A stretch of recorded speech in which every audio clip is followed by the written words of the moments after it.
السلام علیکم ورحمۃ اللہ وبرکاتہ۔ دوستوں اور ساتھیوں، اللہ رب العالمین نے اس کائنات کو بنایا ہے، اس چاند و سورج اور ستاروں کو بنایا ہے، اور اللہ رب العالمین نے انسانوں کی کامیابی اور کامرانی کے لیے 1.25 لاکھ انبیاء علیہ السلام کو اس دنیا میں مبعوث فرمایا ہے۔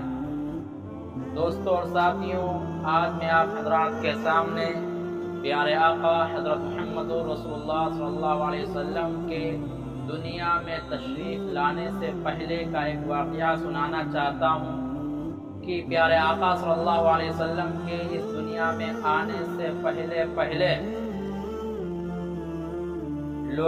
لوگ اور مرد عورتوں کے ساتھ کس طرح سلوک کرتے تھے، عورتوں کے ساتھ کس طرح سے پیش آتے تھے، عورتوں کے ساتھ کیا معاملات کیا جاتا تھا۔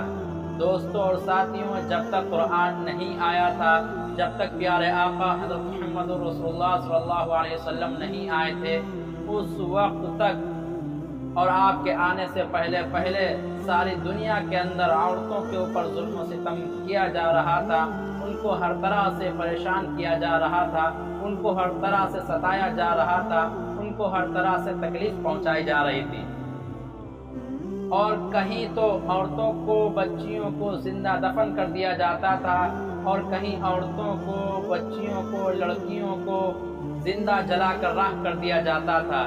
اسی طریقے کا واقعہ ایک میں آپ حضرات کے سامنے پیش کرنا چاہتا ہوں کہ ایک باپ نے اپنی معصوم بچی کو، پیاری سی بچی کو کس طرح سے زندہ دفن کر دیا۔ دوستو، اس واقعے کو پورا سن کر جائیں گے تو آپ کا کلیجہ کانپ جائے گا۔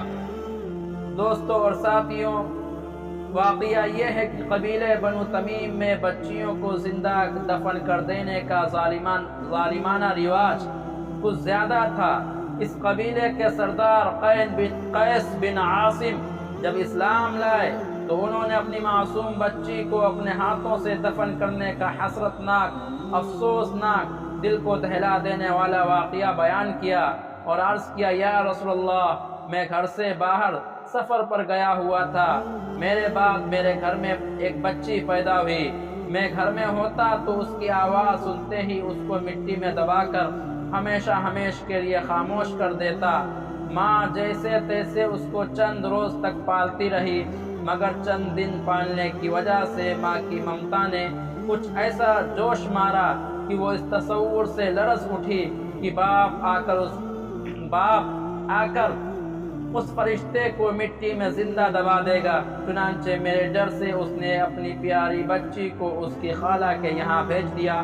وہاں پر پرورش پا کر جب بچی بڑی ہو گئی تو باپ کو بھی رحم آ جائے گا۔ میں جب سفر سے واپس آیا تو معلوم ہوا کہ میرے یہاں ایک مرا ہوا بچہ پیدا ہوا تھا، اور بات آئی گئی ہو گئی۔ بچی اپنے خالہ کے زیر سائے پلتی رہی، یہاں تک کہ کافی بڑی ہو گئی۔ خدا کا کرنا، کسی ضرورت سے ایک دن گھر سے باہر گیا ہوا تھا۔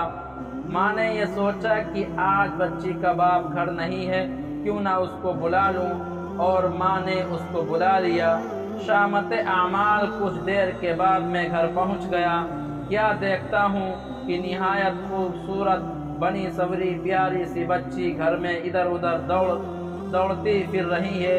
میرے دل میں ایک انجانی محبت نے جوش مارا۔ بیوی نے بھی میری نگاہوں کا اندازہ دیکھ کر بھانپ لیا کہ باپ کی محبت جاگ اٹھی ہے اور خون کا اثر رنگ لے آیا ہے۔ میں نے بیوی سے پوچھا، اے نیک بخت، یہ کس کی بچی ہے؟ بڑی پیاری بچی ہے۔ اور بیوی نے سارا قصہ سنا دیا۔ میں نے بے اختیار بچی کو گلے سے لگا لیا۔ ماں نے اس کو بتایا کہ یہ تیرے باپ ہیں، اور وہ مجھ سے چمٹ گئی۔ باپ کا پیار پا کر وہ تو کچھ ایسی خوش ہوئی کہ ابا ابا کہتے اس کا منہ سوکھتا تھا، اور جب ابا ابا کہہ کر دوڑ کر آتی تو میں اسے گلے لگا کر عجیب سا سکون محسوس کرتا تھا۔ دوستوں اور ساتھیوں، آگے کیا ہوا؟ اس طرح دن گزرتے گئے اور لڑکی پیار و محبت کے سائے میں ہر فکر سے بے پرواہ پرورش پاتی رہی۔ مگر اس کو دیکھ کر میں کبھی کبھی سوچتا تھا کہ اس کی وجہ سے مجھے داماد والا بننا پڑے گا، مجھے یہ ذلت بھی برداشت کرنی ہوگی، میری لڑکی کسی کی بیوی بنے گی، میں لوگوں کے سامنے کیا منہ دکھاؤں گا، میری تو ساری عزت خاک میں مل جائے گی۔ اور آخرکار میری غیرت نے مجھ کو جھنجھوڑا، میرے صبر کا پیمانہ لبریز ہو گیا، اور میں نے یہ طے کر لیا کہ اس ذلت کے سامان کو دفن کر کے ہی دم لوں گا۔ اور میں نے بیوی سے کہا بچی کو تیار کر دو، ایک دعوت میں ساتھ لے جاؤں گا۔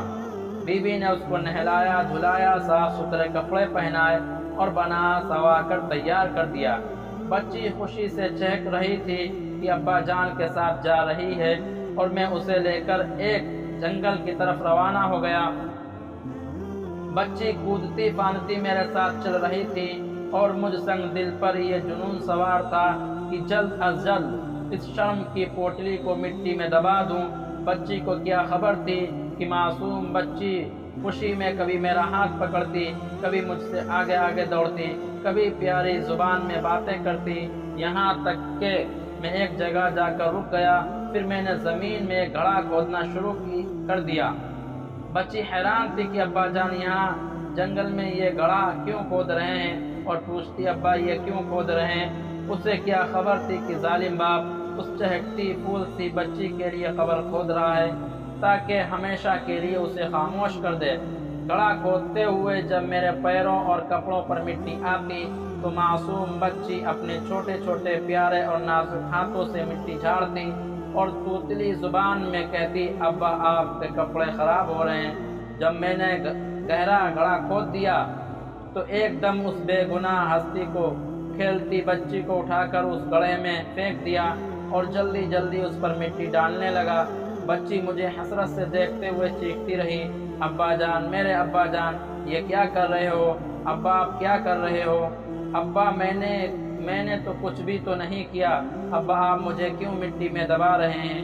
اور میں بہرا اندھا گونگا بنا ہوا اپنا کام کرتا رہا۔ یا رسول اللہ، مجھ سنگ دل اور ظالم کو ذرا بھی تو رحم نہ آیا۔ بچی کو میں زندہ دفن کر کے اطمینان کی سانس لیتا ہوں اور واپس آ گیا۔ معصوم بچی کی مظلومیت، بے بسی کا یہ عبرتناک واقعہ سن کر رحمت دو عالم صلی اللہ علیہ وسلم کا دل بھر آیا، آنکھوں سے ٹپ ٹپ آنسو روانہ ہو گئے، اور آپ روتے رہے اور کہہ رہے تھے یہ انتہائی سنگ دلی ہے جو دوسروں پر رحم نہیں کھاتا، خدا اس پر کیسے رحم کھائے گا؟ دوستوں اور ساتھیوں، قرآن کے آنے سے پہلے، پیارے آقا صلی اللہ علیہ وسلم کے دنیا میں آنے سے پہلے عورتوں کے ساتھ اور بچیوں کے ساتھ اس طرح سے برتاؤ کیا جاتا تھا کہ ان کو زندہ دفن کر دیا جاتا تھا، ان کو جلا کر راکھ کر دیا جاتا تھا۔ اسی لیے قرآن میں اللہ رب العالمین نے ارشاد فرمایا ہے وَإِذَا الْمَوْءُودَةُ سُئِلَتْ بِأَيِّ ذَنبٍ قُتِلَتْ، کہ جن بچیوں کو، معصوم بچیوں کو، پیاری بچیوں کو زندہ دفن کر دیا گیا، اللہ رب العالمین قیامت کے دن پوچھیں گے کہ ان کو کس گناہ کی وجہ سے دفن کیا گیا تھا۔ میرے دوستوں اور ساتھیوں، اگر یہ واقعہ آپ کو اچھا لگا ہو تو اس واقعے کو زیادہ سے زیادہ شیئر کریں۔ اللہ رب العالمین سے دعا ہے کہ اللہ رب العالمین ہمیں اور آپ کو کہنے سننے سے زیادہ عمل کرنے کی توفیق عطا فرمائے۔